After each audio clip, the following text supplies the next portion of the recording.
Conseil numéro 4, la gestion de la course. Donc les départs de chaque étape, généralement ils sont aux alentours de 6-8 heures du matin. Plus vite vous arrivez, moins vous chopez la chaleur parce que le matin il fait quand même assez bon. Donc moi ma stratégie c'était de partir le plus vite possible. Enfin voilà, tout dépend de votre objectif. Mais pour moi c'était vraiment d'arriver le plus vite possible. Donc bien sûr je suivais pas les premiers, mais je prenais un petit rythme. Dès que c'était plat, je courais tranquillement. Et bien sûr après vous pouvez marcher. La deadline je crois qu'elle est à 2 km/h. Donc c'est une course que vous pouvez faire en marchant, mais voilà, si vous faites le choix de marcher pendant toute la course, vous faites aussi le choix de prendre la chaleur, d'arriver d'arriver en fin d'après-midi aux alentours de 16h, 17h, 18h quand il fait très très chaud. Conseil numéro 5, partez le plus léger possible. Vous avez un sac à dos, donc moi j'avais un sac de 20 litres, il fallait tout mettre dedans, c'est une course en autosuffisance. Vous avez votre nourriture, votre matériel, vous avez tout sur votre dos. Moi j'avais un sac qui pesait je crois aux alentours de 10 kg, entre 10 et 11 kg avec l'eau.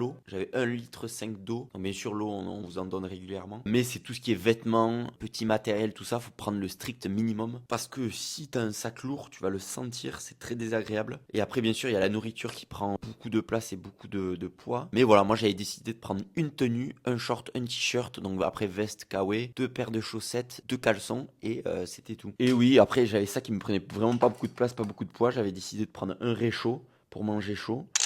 Une petite popote pour mettre l'eau.